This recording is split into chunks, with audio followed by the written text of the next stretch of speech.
So in today's standards, what makes a good racing game play out so well between one another? And the answer to that question is very simple. Firstly would be the vehicle selection, the vehicles that are being presented inside of the game that you could possibly drive while playing through the game itself. Regardless if the vehicles in question are basically real life licensed vehicles or fictional designs of any sorts. Second is the setting, the where and when the game is going to take place, and quite considerably how the racing is going to be done within said game. For instance, going through some street racing within the time of night in the year of 2003, being able to modify your vehicles, or race through the twists and turns in some weird ways in the distant future inside of Ballistic NG, which is based off of Wipeout, or putting yourself inside of a sanctioned, fully legal race course. Regardless of whether the racing in question is going to take place in an actual track like Spa-Francorchamps or even Laguna Seca, or if the track in question is going to be made up on the city streets, with the addition of weather, such as rain or snow as an instance. And finally, but most importantly, is how this game is going to be played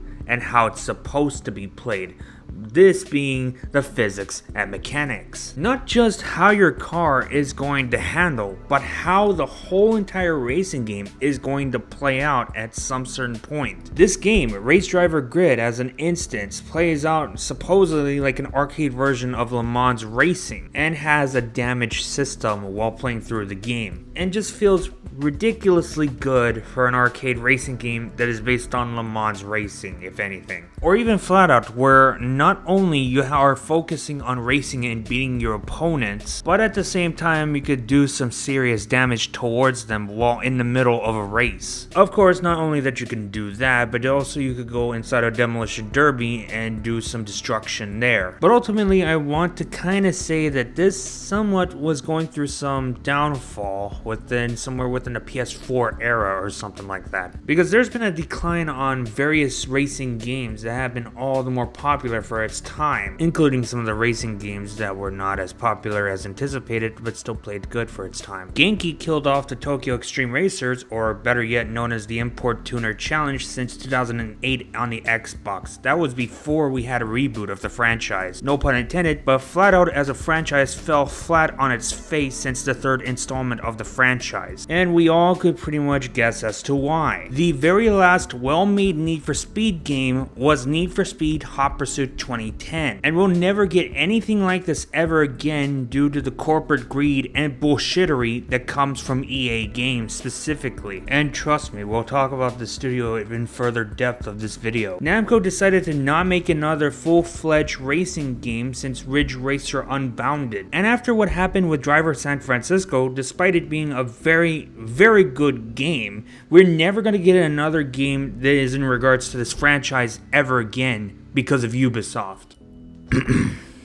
Back to the topic at hand. This is not a video in regards to racing games in general for its past and present. This is more in regards to Need for Speed Unbound. Yep, I've been bipped in the ass by a bumblebee, so I'm gonna go ahead and do this. Especially considering that the video I made in regards to this game was merely an April Fool's joke. But most importantly, my input in regards to this game in general is just simply this. This game was just ass. It's not even fit to be called a good Need for Speed game for modern times, just like most of the other Ghost Games titles that pre-existed. And much like any other video else, of course I'm gonna explain as to why by playing through this damn game to tell you why. So sit back and strap in, cause we're going in for a wild ride as to why this game was just bad at the end of the day. The first thing to talk about this game is the gameplay physics and mechanics, obviously. And right off the bat, I'm just gonna say this, it's garbage. Instantly garbage. And the reason as to why is because it literally feels like it's playing the same way as every single Need for Speed since 2015. So what makes the handling special inside of this game? Oh, well, you could grip around the corners, duh. So let me get this straight. You're telling me that one of the few key selling points of this game is common fucking game development knowledge. I'm no game developer myself, but as far as I know, when it comes to making a racing game, no matter which one it is, While working around with gameplay physics and mechanics, grip is one of the few things that you have to worry about while making a racing game in general. It always been like this since the fucking 90s when there was arcade coin-op machines and old consoles, namely the PlayStation 1 as an instance. Even Need for Speed was going through this kind of knowledge before the 2010s. This kind of thing hasn't existed nearly a decade within the Need for Speed franchise since 2015, and yet somehow some of us are probably thinking that this is something new. If I were you, I'd refer to playing the older Need for Speed games and see for yourself that grip has always been a thing back then, namely all the Need for Speed games before Need for Speed Hot Pursuit 2010. Anyways, back to the subject. If anything, the gameplay physics and mechanics feels a lot more worse when it comes to adding in grip inside of this game. You know how you were used to doing a break to drift gameplay inside of the other games? Well, guess what? This feels a lot more worse now. And this is all more apparent while trying to make a tune that is capable of drifting around corners for any race event. More specifically, of course, for circuit and sprint racing. For the very life of me, I can't seem to understand as to how and why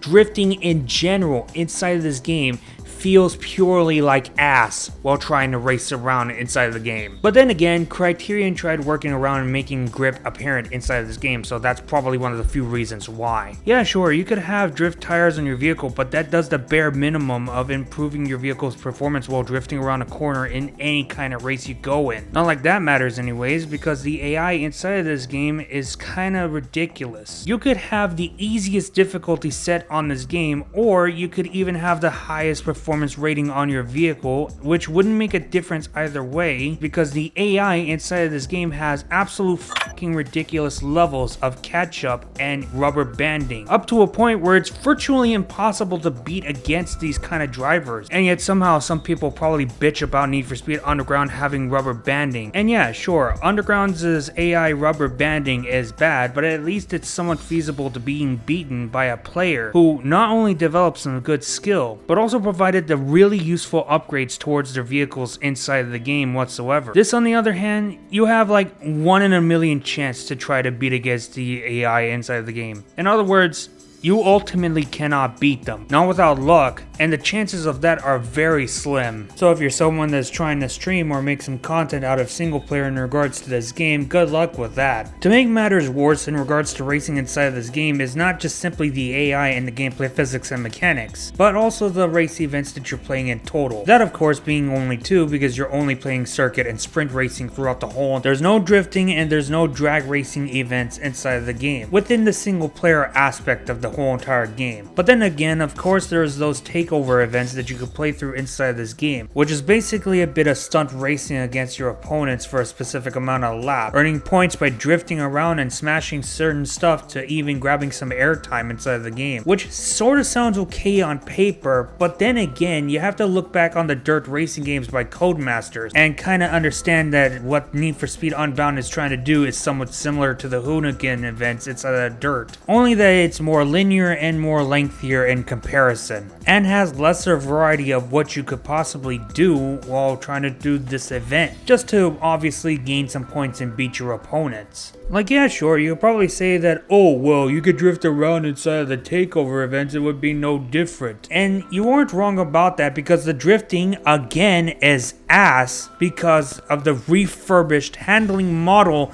since Need for Speed 2015. I don't think I gotta remind you that again. Besides all that, the racing events inside of this game while playing through and progressing through the campaign in single player is ridiculously lackluster. Like, you play the game for a few hours and you decide not to play it again, even if you probably beat the campaign because of the low variety that this game offers overall. And if you think that's bad enough, then the worst case scenario that I have to tell you right here and now is that this mode is not getting any updates, unlike online multiplayer. And whatever progression you made inside a single player will not be transferred over to online multiplayer either, considering the fact that this game has a feature where the progression of single player and multiplayer has been split, somewhat similar to GTA Online and GTA 5, to which case was intentionally planned out by the same company that doesn't give a shit to their franchises, their customers, their fan bases, and even their development studios that they've purchased throughout the years. Besides that, single player was just extremely lackluster, if anything, and online multiplayer is the only thing that EA just so happens to sugarcoat when it comes to additional content. But before we talk about online, I have to tell you about the campaign again. This time I'm going to be more brief. Supposedly what the campaign is about inside of this game is a revenge kind of story, kind of similar to Need for Speed Most Wanted 2005, except way more fucking worse. Because again, at the beginning, Yaz betrays both you and Rydell and steals all the cars from the shop, especially yours, which makes her the main antagonist of the whole game because she stole your car and is using it for the street racing. And yet you're working with this blue-haired bitch that is basically EA herself for the next 4 weeks to get each car for each racing class until you get to the final racing series. But once you beat the racing series, you and Yaz are back together and this bitch leaves you. And whatever the hell racing crew that Yaz was with is no longer together as a team, because the team that Yaz was working with was disbanded by some faceless antagonist's nonsensical downfall because it was never explained. And to make matters worse, while playing through the campaign of this game, apparently there has been some bits where there's been political campaigns and whatnot, including podcasts, which most of them are about this political bullshit ass campaigns and whatever inside of this game, in which case none of them should have the room within the time of day to being involved inside of the fucking video game because there's no point. It's not like there being a mayor election inside of Need for Speed Carbon about preventing street racing. Oh, and you know how you were racing against those quote-unquote rivals while playing through the single-player campaign of this game? Well, guess what? At some point, they're gonna end up calling you and they're gonna ask you to go pick them up and help them get away from the cops and whatnot. And you have to try to do so without being spotted by a single cop inside of the game, which may sound challenging at first, but is extremely trivial if you know what you're doing. In fact, the only thing about it is that it only gets annoying when there's more cops that appear inside of the area on the minimap while playing through the game. And honestly, I'm still on the question whether I'm playing Need for Speed or if I'm playing Metal Gear f***ing Solid. But at the very least, it's not as annoying as Tess is delivering missions inside of this game, where Tess calls in, tells you about picking up a ride and delivering it to some destination. But the annoying thing is that as soon as the mission starts, you're immediately being chased by the cops. It may seem bad at first, depending on not only what type of vehicle you're driving, but how you're going to get to the destination at the same time, all while losing the cops. I did it through the Subaru Impreza delivery, wasn't too bad of a mission, since it was practically built for off-roading. But when I did it with a Pontiac Firebird, had to do it with so many retries and I was getting annoyed because of the cops being able to keep up for some twisted fucking reason, as if this was Need for Speed Most Wanted 05. The last but very not least side mission of the campaign would be the Rydell's ride. And to be honest, it's fairly more decent than the others, considering as to how less stressful it is while driving a car down to a destination. Yeah, sure, you're supposed to get from point A to point B at a specific amount of time, but that's just about it. It's not like the cops are gonna come out and start chasing you or start finding you if you're in the middle of the road doing some illegal activity. It may seem a stretch, but at least I could say that I find this more enjoyable than literally any other race event that you could play through inside of this fucking game. And at the very least, it doesn't feel like you're going very fast, even though you're driving up at high velocity throughout the whole entire game. But the only way that you could be able to do these type of missions inside this game is if you happen to get phone calls while in free roll. They're literally like a moment after you're done with a race and you're about to go do another one. Though in a bad way, not only that you cannot skip the missions most of the time unless you're doing like a street race and you'll be delayed on it, but if you have the audio setting on, you're literally forced to listen to the fucking phone calls. Pretty much in the same way as to free roaming and trying to do some more street races to get more money. Sup? Want to do one more before the race? One more for the road, huh? Why not? So we liberating another car from Alex's collection? No, not this time. Just got a weird call. Not a good start. From someone calling themselves the Blacklist. Sounds ominous. Wants us to pick up an M3 GTR. He said be prepared for lots of heat. One isn't there. Drop me the pin and I'll head there now. You got it. Though one thing for a common rule of thumb inside of Need for Speed as well is that you can't call it a Need for Speed game without getting into some legal trouble with the cops inside of the game. That is of course unless you play titles like Underground, Pro Street, and even Shift. The more street racing you do inside of the game, the higher the heat level will get. And higher heat means more additional police variations, and a better chance the police pursuit will resume while playing through inside of the game. The only thing is, the higher the heat, the more police officers involved inside of the pursuit. And let me be real about the cops inside of this game. They're just about as threatening as a pack of mosquitoes that are trying to ruin your afternoon picnic. They'll literally try to keep up with you as much as they possibly could, but at the same time they literally do very little to stop you dead in your tracks while trying to get away from them. Even the helicopters are quite useless. All they ever do is just fly around and try to keep you on their radar, as much as they annoyingly can possibly do while playing through the whole entire damn game. They kind of function the same way like soft locks, where it prevents you from doing anything else to progress further inside of the game. Only inside of the state of Need for Speed Unbound, they're just preventing you from trying to go from your auto shop to turn in your money, or from preventing you to do another street race. To which I find very annoying while trying to progress through the whole entire fucking game of Need for Speed Unbound. Like, if the state of play of the cops inside of this game is gonna be this bad, what's the fucking point of adding them in the first place? When all they ever are gonna do is just being an annoying pest by just being around you rather than trying to take you out. Even if they do call in the Rhino SWAT vans, or go driving through the opposite direction that you're coming from, or trying to go through a roadblock, that does still very little to try to take you out, all while trying to chase you at the same time inside of the game. And what's not so surprising is that they shouldn't even add the Ford F-150 Raptor variation of the police vehicle, because when anyone tries to get away from the cops inside of this game, nobody goes fucking off-roading. Even though I'm using the Unite mod, yeah sure, the customization options standard is kind of interesting at best. This is of course key selling point number 2, but then really it doesn't even beat my opinion in regards to the customization options inside a Car X Street or even Tokyo Extreme Racer, despite the fact that there is little to choose from when modifying the appearance of the vehicle that you drive in your own tastes. From body kits to spoilers, hoods, rims, and even paint jobs. Though to give credit where it's due, customization inside this game is okay. It's just that my tastes are in regards to games that play a lot more better than this piece of crap. Especially when one of the cars that I was modifying was to have a vulgar word used for the whole entire title of this video for the thumbnail, only to find that the word was banned from being used inside of the text venue option. Not only being a word of profanity, but a word true to the game's nature. So that being said, salt to the injury, that's what you have to take for granted inside of the thumbnail of this video. Doesn't mean I'm done though, because I still need to talk about online inside of this game. What I can infer upon within the online state of play inside of Need for Speed Unbound is that it's an empty void, where most of the time you join in and you stumble upon a lobby that you're playing by yourself inside the game by today's standard. Especially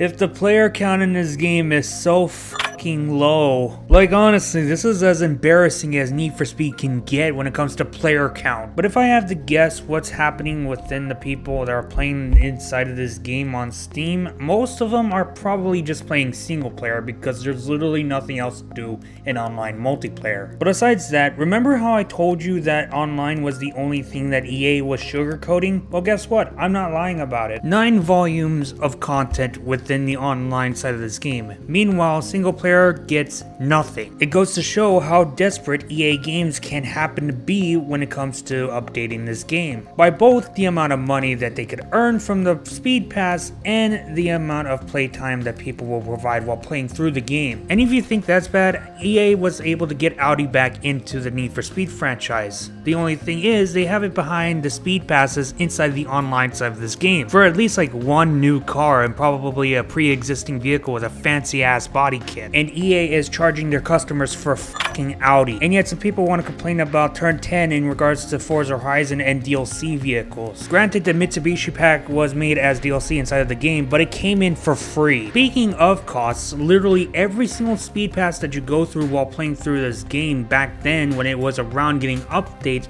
was costing around $10. which ultimately feels like a waste because you're only getting one car inside of the standard pass, which of course is very unrewarding. But get the premium version and you're just getting like what, an additional few customization options, and oh wait, one more car, and that's just about it. That being said, the game is just really unrewarding at the end of the day, regardless of whether you're playing single player or online. And if you just so happen to use your money to not only buy the game but also buy the premium speed passes per volume, congratulations, you wasted a lot of fucking money that you could have probably used to buy yourself a Steam Deck. But wait, there's more. Inside of the store page of this game, at first you buy the standard edition Need for Speed. That's $70 right there. And take into account of the additional content that was added later on inside of the game. From there you do the math. Round up each and every single piece of content by 1 penny and multiply the amount of DLC contents with the same price tag. Then add all of them all together, including the base game price, and voila, you wasted $237 plus tax. Not only does the gameplay, physics, and mechanics inside of this game overall what infuriates me, but at the same time it could be the absolute sheer amount of greed that EA could have towards their customers and not give an ounce of a fucking shit towards them. But setting that aside, the updates towards this game is going specifically to online only, that being the very last key selling point towards this game. But once the updates stopped rolling in since volume 9, the player base started to decrease, and that's why we're in today's state of the game being merely empty, with the additional racing events known to be as drag racing and drifting. Despite the fact that I do not have any footage in regards to the drag racing aspect of this game, I know of course that it exists. I just yet to find out where it is and don't really have an interest into finding out because I'm short on time when it comes to making videos like these. But I did do the drifting event, and safe to say I kind of did have somewhat of a skill issue while trying to go through this type of event overall inside of the game whatsoever. But it's safe to say it makes drifting function a lot more better in comparison to doing the takeover events with standard drift tires, to which for the very life of me I can't even understand as to how they could even make the drifting inside the online aspect with Drift Pro tires inside of this game this good. Meanwhile, the drifting with standard issue tires in any caliber, whether it's for road, racing, or even off-road or drifting, happens to function like garbage, similar to Need for Speed 2015. But besides that, the pro drifting is not as that bad. It's just that I have a skill issue in regards to this event. But even at that, it's not like I'm going to play this event ever again, because after this video, I'm not even going to bother playing this game because there's just no point. It's just a dead void paperweight inside of my Steam library at the end of the day. I even tried the lockdown mode inside of Need for Speed Unbound, and at the very least, it's alright as well. It probably would have been a bigger challenge if I was playing against other online players or with other online players, but it's whatever. The one thing I did like about lockdown inside of this game was driving a motorcycle, because the drivability of a two-wheeled motorbike feels a lot more refined in terms of handling than a legitimate four-wheeled junker inside of this game. And granted, it kind of makes police pursuits a little bit more challenging compared to ordinary street racing and what you're supposed to do in order to cash in the rewards that you have gained overall while playing through the lockdown event. The common worst part of playing online inside of any Need for Speed game that is made on the same engine as the Need for Speed 2015 is when you get a message on the bottom that says something about the lobby. And here I thought the problem with the Need for Speed server shutdown thing wasn't going to be a problem inside this game, since it's literally a Need for Speed game made by fucking Criterion! Remember when I told you that this game has a split progression between single player and online multiplayer? This isn't only applied to the game file overall when it comes to playing to this game, but happens to be the case scenario within the unlockables that you could earn within the game. Within single player, you could earn new vehicles by just simply racing around for a few weeks and then you'll just earn them over time. But in order to unlock the vehicles inside of Need for Speed Unbound online multiplayer, you have to beat a bunch of bullshit dumb challenges in order to unlock each and every single vehicle vehicle in the game, in which from some to most cases, it's insanely absurd as to how this is played out. The only likely reason as to why it's set up to be like this is to maximize the amount of time that you're playing inside of this game, regardless of multiplayer or single player. It sure as shit discouraged me to try and drive other vehicles inside of the online multiplayer, that's for certain, because that would mean I would have to go do some more racing and deal with the bullshit that comes from the AI drivers that are driving around me inside of the game in the race course. Besides, online is dead anyways inside of this game, so it wouldn't make too much of a difference either way. So if we wrap up on the bullshit that is Need for Speed Unbound online, EA only wants additional content to be added inside of online specifically. Why, you may ask? Well, to increase the amount of playtime that players could go through while playing through this stupid game. Because the way that EA is seeing it now, it's not only the amount of money that people should spend for their in-game product, but to try to also keep players active for a very long while inside this game. And yeah, sure, playtime is not really a bad thing when it comes to playing certain video games. But what you need to take account is that it's not only the additional content that the game will be given that determines the amount of playtime the player will play through a certain video game, but merely also the amount of content and the type of content that already pre-exists in the base game overall. For this game, I've only played for like 44 hours, and that's because there's literally not very much for me to do inside of single player, aside do some street races and earn money and complete the whole entire campaign, and that's just about it. And granted, I did waste some time inside of online only to find that it's just an empty lobby almost all the time while playing through the game. And I can easily compare this game to fucking Monster Hunter Rise, because in Monster Hunter Rise there's just a lot to do while playing through the game. One does not simply hunt monsters by doing simply missions. You could hunt monsters by doing some expeditions as well. You hunt and then you gather some stuff that you could use to make more stuff inside of the game. Obviously some armor and weapon, but at the same time you're playing some missions where you're driving the monsters away. Kinda similar to a tower defense, but not really. Let's not forget to include the Sunbreak DLC, which adds even more stuff for you to do while playing through the whole entire game. But either way, you could spend shitloads of time while playing through hunting monsters and gathering some stuff while playing through Monster Hunter Rise for a very long while. Or what about Tokyo Extreme Racer? Yeah, sure, in fairness, it's just a simple linear street racing game where you're just trying to beat your opponent the further you go. But not only that, you're trying to beat every single rival that you could possibly beat inside of the whole entire game, but you're grinding your way through to try to earn all the perks you possibly could inside of this game. Meanwhile, Need for Speed Unbound just offers very little when it comes to playability, which is exactly why the amount of hours I spent while playing Need for Speed Unbound was extremely lackluster than any other game else I would probably play on my Steam list. But before I conclude on this game, there's a few small tidbits that I have to explain through before I finish up. The first one would obviously be the music, and let me just be real with you, you're better off listening to Afro Circus from Madagascar rather than listening to any bits of OST from this game. In other words, the music inside this game is really bad. Hell, you could turn off the music from this game and then you could go to any other source like YouTube as an instance and choose another song else, and it would have been tenfold more better than whatever this game has to offer. And I shall demonstrate with the footage of doing one race with an alternate song of choice.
Tidbit number 2 would be the quote-unquote rivals that you race against inside of this game. And honestly, the supposed rivals that you go against inside of this game are nothing short than just a bunch of filler characters with no true meaning inside of this game whatsoever. And yeah, they'll have that one mission where they call you, you go pick them up, and you deliver them to a safe house and you unlock said safe house. And all while inside of your car, they just happen to yap their lips off, making it seem like they're relevant to the whole entire campaign of this game. The very last one is the biggest elephant across the whole entire room. This being, of course, the graphical design choices that was implemented into this game. From cartoon effects to cel-shaded characters inside of the game based on the real world kind of thing. To be honest, I'm somewhat okay with the idea of having cel-shaded characters inside of the game. But honestly, I rather prefer the one side of the coin rather than the in-between of such. What Criterion should have done was not only make the character cel-shaded,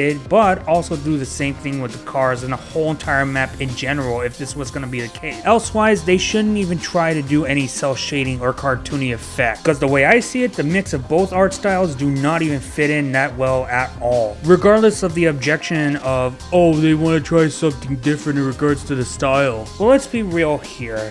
When it comes to cel-shaded racing games, the developers of Aero GPX does a lot more better in implementing the design inside of the game overall compared to whatever the hell Criterion did for Need for Speed Unbound. And that's because the devs inside of this game went all out on this design choice and stuck to one side of the coin, which actually makes it good. Need for Speed Unbound, on the other hand, is the extremely confused, yet a very unwanted child that can't even decide as to which side of the art that it wants to be in, and just tries so hard to be cool when in reality it just isn't, underneath the art style that it was bestowed upon. And yet some people want to say that this game is somehow good.